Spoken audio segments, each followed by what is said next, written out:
여러분 안녕하세요. 반갑습니다. 오늘은 5월 22일 수요 성경 공부 시간입니다.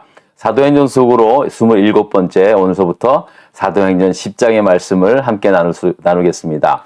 자, 이 사도행전 10장은요. 이미 이제 9장 앞서 9장 32절서부터 베드로 사도의 어떤 사역 이야기로 연결되어 있거든요. 베드로 사도가 아마도 예루살렘의 그 거센 핍박으로 말미암아 이제 어쩔 수 없이 베드로 사도도 피신겸 또 다른 지역을 돌아볼 수 있는 그런 어떤 기회를 갖고자 이제 사방으로 다니다가 베드로 사도가 루트라는 곳에 이제 이르게 되었을 때 그곳에 중풍병자로 8년 동안 누워있던 애니아라는 사람을 고치게 되죠.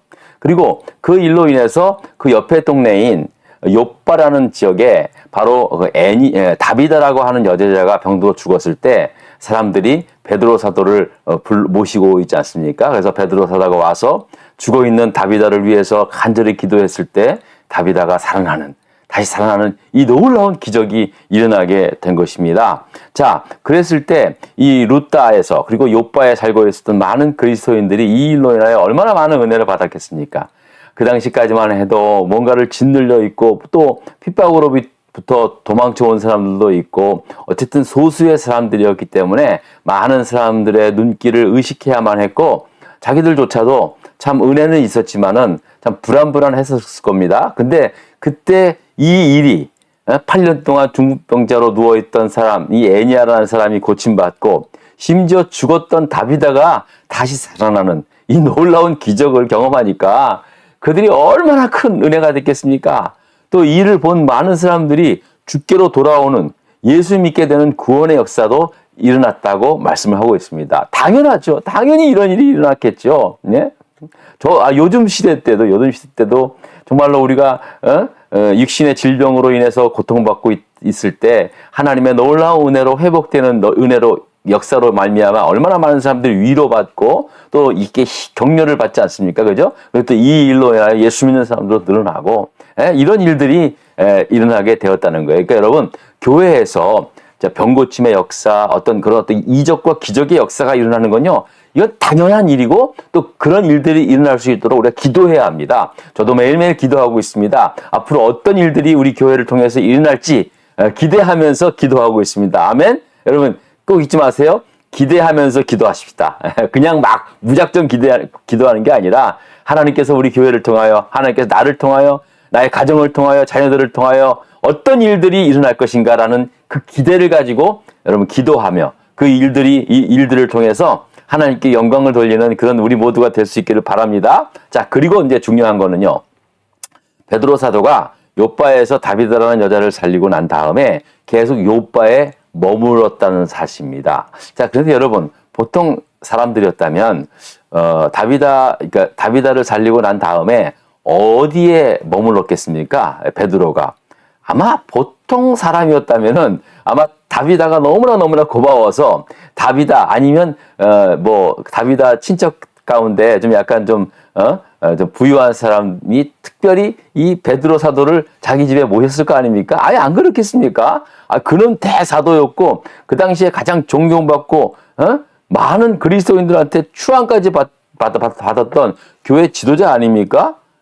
그리고 또 루따라는 곳에서 중풍병자도 회복시켜주고 요빠에서 죽은 다비다까지 살리신 분인데 어느 누가 서로가 안 모시겠습니까, 여러분? 우리 집에 오세요, 우리가 모시겠습니다. 아마 진짜 난리가 났을 겁니다. 자, 그런데 이 베드로 사도가 어느 집에 머물렀냐 하면은요, 이게 기록이 되어 있어요. 그 9장 43절에 베드로가 요빠에 여러 날 있어 시몬이라 하는 무두장이 집에 머물렀다는 거예요. 아니 사실은 여러분 사도 베드로가 요빠에 머무느니라 이렇게 하면 되잖아요. 근데 요빠에 무두장이 집에 가죽 세공업자 집에 머물렀다고 말씀하고 있습니다. 근데 이 말씀이요 또 한 번 더 기록하고 있어요. 10장 6절에 보면은요. 그는 무두장이 시몬의 집에 유숙하고 있다고 또 두 번째 언급하고 있다라는 거예요. 그러니까 저는 이 말씀이 굉장히 좀 희한했어요. 그냥 늘 읽어왔으니까 그런가 보다 했는데 베드로 사도가 누구네 집에 머무는 게 뭐 그렇게 중요하다고 무두장이 시몬의 집에 유숙하고 있다고 2번씩이나 성경은 말씀하고 있어요. 그러면 이 성경이 기록한 누가를 통해서 하나님께서 의도하고 싶은 말씀이 메시지가 있다는 사실이죠. 여러분, 이 당시 이 무두쟁이라고 하는 사람은요, 이게 이제 사체들, 죽은 그 가죽, 동물의 가죽을 다루는 그런 가죽 세공업자입니다. 그러니까요, 그 당시에 그 유대인들로부터는요, 사실은 굉장히 천대받은 그런 직업을 가진 사람입니다. 왜냐하면 유대 율법에 보면은 죽은 사체를 가까이 하지 말라 그랬거든요. 시체라든지 동물 사체들.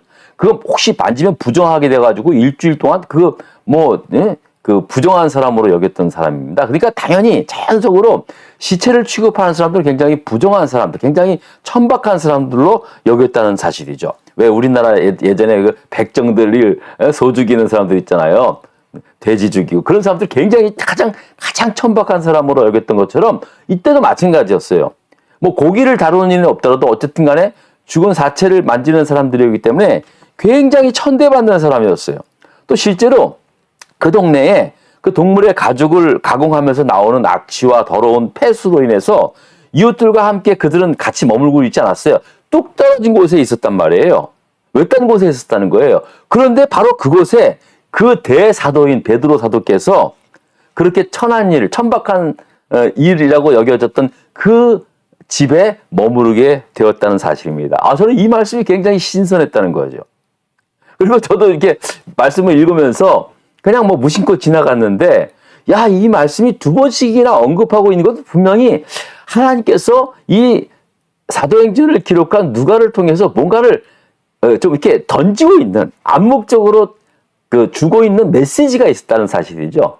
여러분 뭐 굳이 제가 뭐 설명을 안 드려도 알겠지만 여러분들이 아마 느끼실 겁니다.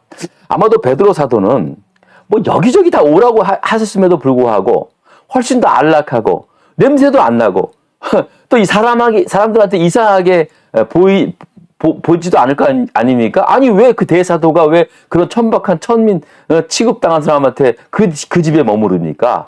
그럼에도 불구하고 베드로 사도가 그와 함께 있었던 것은 예수님을 모시면서 평소에 자기가 다녔었던 대로 예수님이 누구와 함께 먹고 마셨습니까? 죄인들, 그 당시에 죄인 취급했던 세리들, 창기들, 그들과 함께 먹고 그들과 함께 지내지 않았습니까? 베드로는요, 그 죄인들의 친구라고 하는 그 예수님의 그 모습을 떠올랐을 겁니다. 그래서 그것을 기억하고 그 역시도 언제든지 어디를 가든지 항상 소외되고 외면당하는 사람들과 더 가까이 지냈던 그런 의도적인 그러한 행동이었다는 것을 저는 이렇게 깨닫게 되었어요. 네? 여러분 사실은 저도 마찬가지입니다. 여기 다니면서요, 뭐 그냥 뭐 눈치 없이 사실은 행동할 때도 있지만은요, 사실은 좀 이렇게 의식이 돼요. 내가 이렇게 하면은 이분과 좀 식사 한번 하면은 다른 분은 또 어떻게 할까? 이런 게 자연적으로 이렇게 의식이 되는 경우도 있거든요. 뭐 그런 거 눈치 보지 말고 그냥 하면 제일 편한데 어떨 때는 가끔 이렇게 목회자로서의 그게 양심에 좀 찔리는 데가 있어요. 그리고 또 사람들이 그렇지 않습니까? 목사님은 좀 돈 많은 사람들 좋아한다. 좋은 차 타고 다니는 사람 좋아한다. 이런 구설수가 참 부끄럽지만 교회 내에 많이 있습니다. 그래서 그런 구설수에 오르지 않도록 좀 약간 의식하고 있는 건 또 사실이에요. 근데 또 어쩔 수 없이 또 그렇게 또 그런 말을 또 듣게 되는 경우도 있어요, 사실은. 그런데 참 이 베드로 사도가 너무 지혜로운 게, 여러분 그 당시에 막 중풍병자도 막 일으키고 죽은 사람을 막 살렸으니 사람들이 진짜 신처럼 모시지 않았겠습니까? 여기저기 오라고 난리 났을 겁니다. 그런데 사람들이 잘 올 수도 없는, 아예 그냥 가장 아예 사람들이 감히 그냥 쳐다보기도 외면하는 그런 직업을 가진 그 무두장이 시몬의 집에 머물렀다는 거예요. 사람들의 시선을 떠나고, 누구한테나 주목받기 싫어했던 베드로 사도, 그리고 그 당시에 가장 외면당했던 무두쟁이 집에, 시몬의 집에 들어갔을 때 그 시몬이라는 사람이 얼마나 감격했을까요? 평상시에 자기의 직업 때문에 늘 사람들로부터 눈초림 당하고 외면당했던 그렇게 살았던 사람인데 그 대베드로 사도가 다른 집 다 놔두고 자기 집에 와서 머물렀다는 그 사실 하나가 그에게는 잊을 수 없는 감동이었고 아마 평생 그는 이 사건을 기억하면서 아마 정말 믿음 생활 열심히 했을 겁니다. 여러분 그렇지 않겠어요? 저는 이 말씀은 사실은 굉장히 지금 은혜가 되었어요. 나도 진짜 이런 모습이 좀 있어야 되겠구나라는 생각을 좀 해보게 되었습니다. 자, 이렇게 베드로 사도가 욥바의 무드쟁이 집에 머무르고 있는 동안에 이제 10장으로 넘어오게 됩니다. 자, 넘어오면서 10장 1절, 2절에 누가 어떤 인물이 나오냐 하면은 갑자기 이 고넬료라 하는 가이사랴의 이 로마의 그 군대 그 장교인 고넬료라는 사람이 소개되고 있습니다. 자, 우리 다 같이 한번 문제 한번 보도록 하겠습니다. 자, 가이사랴의 고넬료라는 사람은 어떤 사람인가라는 그러한 질문입니다. 자, 이 고넬료라는 사람이 나오는데 도대체 이 고넬료라는 사람이 어떤 사람인가 한번 말씀을 보겠습니다. 자, 1절, 2절을 읽겠습니다. 시작. 가이사랴에 고넬료라 하는 사람이 있으니 이는 이탈리아 부대라 하는 군대의 백부장이라는 거예요. 자, 요거 한번 보겠습니다. 자, 여러분. 그 당시에 여러분, 이제 가나안 지역, 이스라엘 모든 지역이 다 이제 로마의 식민 통치하에 있었습니다. 자, 그런데 그 당시에 로마의 식민 제도는요, 그 나라의 주권 다 인정해주고, 심지어는 왕까지 세웠잖아요. 헤롯 왕가도 세워줘가지고, 그들이 다 통치했어요. 단, 그 치안과 그리고 세금 문제는요, 이 로마 군대를 동원해서 그 총독부를 둬가지고 그들을 통해서 걷게 했어요. 사실 세금을 걷어들이는 게 가장 큰 거였고요. 그리고 반란 세력을 이제 진압하기 위해서 군대를 갖다가 이렇게 주둔시켰다고요. 근데 가이사랴는요, 사실 굉장히 큰 도시였습니다. 나중에 이제 말씀을 드리겠지만요, 거기에는 천부장도 있었어요. 그러니까 로마 군인들이 꽤 많이 있었어요. 자, 그런데 그곳에서 백부장, 100명의 부하를 거느린 그러한 사람이 바로 장교 고넬료라는 사람이었다는 거죠. 근데 말이 100명의 부하지 그 당시에 점령국의 군인으로서 점령지에 와서 백부장이라고 하면은요, 오늘날로 같으면 한 치안국장 정도 엄청난 권세를 가진 그런 사람이었다는 거예요. 자, 그리고 또 그가 어떤 사람인지 또 보겠습니다. 그가 경건하여 온 집안과 더불어 하나님을 경외하며 그 다음에 백성을 많이 구제하고 하나님께 항상 기도하더니라고 말씀하고 있습니다. 아이고, 자, 여러분, 이게 웬일입니까? 아니, 그 사람이 로마 군인의 장교가 그가 경건하여 하나님을 경외했다고 해서 하나님을 믿고 아주 두렵고 떨리는 마음으로 하나님을 믿고 있으며 또 많은 백성을 구제했다는 거예요. 그 다스리는 자로 왔지만 그곳에서 많은 사람들, 가난하고 불쌍한 사람들을 구제했다는 거죠. 그리고 또 제일 너무나 중요한 것은요, 그가 하나님 앞에 항상 기도하는 사람이었다는 거예요. 정말 경건한 삶을 살아가고 있다는 사실입니다. 자, 그가 어떻게 이제 하나님을 믿게 되었는지는 모르지만은요, 정황상으로 보았을 때 이 고넬료가 예수 그리스도의 복음을 듣고 하나님을 믿은 게 아니에요. 그는 그전부터 하나님을 경외하며 많이 구제하고 기도했던 그런 사람이었다는 거죠. 왜? 어떻게 그가 하나님을 만나게 되었고, 어떻게 그가 매일같이 기도하는 그러한 경건된 삶을 살았을까? 저는 사실 그 이유는 잘 모르겠어요. 근데 이게 개인적인 추측인데 아마도 이 고넬료라고 하는 이 군대 백부장이 아마도 유대 여인을 아내로 맞아들여서 그 신앙심이 심실한 그 여인, 아내로부터 하나님을 만나게 되었고 그 아내로부터 믿음을 알게 되었고 기도하는 사람으로 변화되지 않았는가. 근데 저 개인적인 추측입니다만 아무튼 어쨌든 간에 이 군대 백부장인 고넬료라는 사람이 이렇게 경건한 그러한 사람의 삶이 되었다는 거예요. 그런 사람으로 살아가고 있다는 거죠. 자, 그런데 이분이 이제 매일매일 그 기도하는 사람이었단, 기도하지 않았다, 기도하는 사람이라고 하지 않았습니까? 근데 자, 어느 날 하루 제 기도 시간에, 구시라고 하는 기도 시간에, 여러분, 구시가 오늘날로 말하면 오후 3시거든요? 자, 근데 그 오후 3시경에 이 고넬료가 기도하는 가운데 환상을 보게 되는 거예요. 환상을 보게. 자, 그런데 여러분, 여러분, 이 제9시 기도 시간이라는 그 9시, 그 기도 시간에 우리가 좀, 기억이 딱 떠오르는 게 또 있지 않습니까? 베드로와 사도 요한이 제9시 기도 시간에 예루살렘 성전에 기도하러 들어갔다고 하지 않습니까? 그 누굴 만납니까? 성전 미문 앞에서 나면서부터 걷지도 못했던 그 구걸하는 사람을 만나지 않습니까? 그의 손을 붙잡고 은과 금은, 네가 구하는 은과 금은 내게 없거니와 내게 있는 것으로 내게 주노니 곧 나사렛 예수 그리스도의 이름으로 일어나 걸어라 하고 했을 때 이게 일어나지 않습니까? 그러니까 제9시 기도 시간에 이런 놀라운 역사가 일어나는 거예요. 사실은 시간이 중요한 건 아니지만 어쨌든 간에 정해진 시간에 계속 기도하다가 기적이 일어나는 거예요. 저는 이거 굉장히 중요하다고 생각합니다. 여러분들은 정말로 정한 시간에 기도하는 시간이 있습니까? 한국에는, 우리 교회는 지금 일주일에 한 번 토요일 아침 기도에 우리가 기도 시간을 7시, 아침 7시에 기도 시간을 정해놓는데, 여러분, 매일매일 그 시간을 정해놓고 기도하시는 분이 있습니까? 이거 너무 중요합니다. 제가 새벽 기도 시간을 강조하는 게 뭐냐면, 저도 지금 참 안타까운데, 저는 개인적으로 하고 그랬습니다만은, 여러분, 정말로 시간을 정해놓고 매일매일 기도하는 게 너무 중요한 거예요. 베드로와 사도 요한도 제9시 기도 시간에 정한 시간에 기도하다가 그 놀라운 이적이 일어나는 거예요. 고넬료라는 사람도 항상 기도하는데 구체적으로 하루에 언제 몇 시에 그가 기도했는가? 바로 제9시쯤에 항상 기도했다는 거예요. 그리고 그 시쯤에 그가 환상을 본 거예요. 예? 어떤 환상을 보았느냐? 예? 어떤 환상을 봤냐? 그 환상을 본 다음에 어떤 일을 했느냐? 자, 문제 2번을 넘어가겠습니다. 자, 먼저 여기 지도를 한번 볼게요.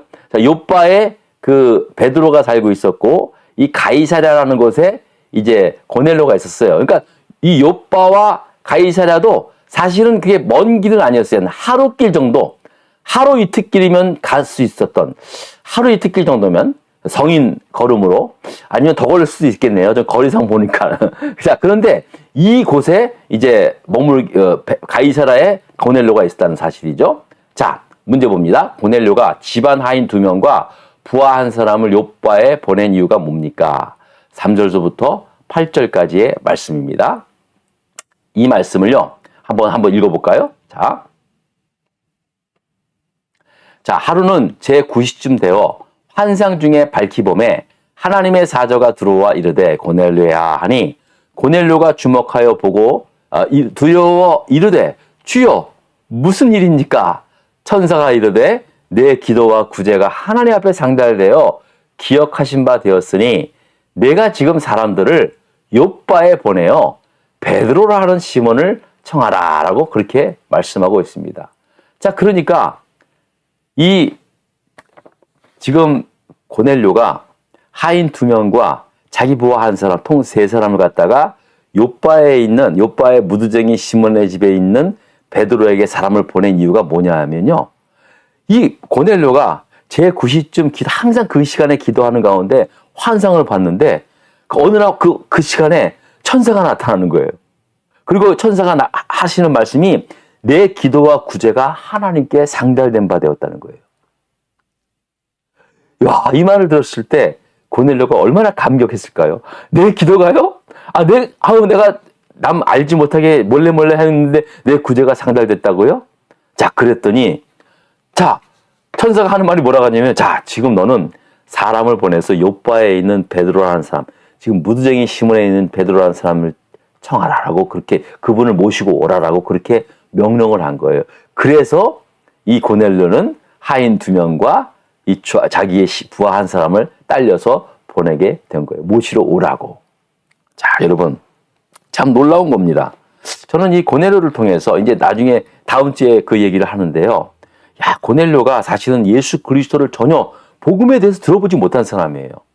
그냥 정말 누군가를 통해서 하나님을 믿게 되었고 날마다 기도하며 구제하는 정말로 선한 행위, 정말로 믿음과 행위가 온전한 삶을 살아가는 사람한테 이게 하나님이 그 믿음과 그 구제의 선한 그 삶을 통해서 그에게 예수 그리스도를 영접하는 그 은혜를 부어준 거예요. 그러니까 우리가 보통 전도에서 예수 그리스도를 복음을 전해서 그가 예수를 믿고 보통 다 그러잖아요. 다 그렇게 하는데 이 고넬료는요, 이 놀랍게 특이하게 그가 예수 그리스도의 복음 없이 하나님 앞에 신실하게 하나님을 믿고 경외하며 또 구제하는 그러한 말씀을 따라 사는 삶 가운데 하나님이 감동해서 사람을 통해서 사람을 보내어 그에게 예수 그리스도를 영접하게 하는 놀라운 그러한 역사가 구원의 역사가 나타났다는 사실입니다. 그러니까 이 놀라운 하나님의 구원의 사역의 이 다이나믹, 그러니까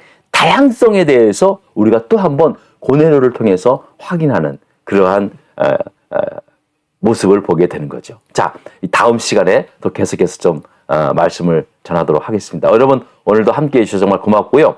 제가 지금 오늘 따뜻한 봄날임에도 불구하고 갑자기 또 날씨가 추워져 가지고 오늘 이렇게 또 두꺼운 옷을 또 입고 오늘 성경 공부 인도했습니다. 여러분 아무튼 감기 조심하시고요. 건강한 모습으로 또 다음 시간에 뵙겠습니다. 감사합니다.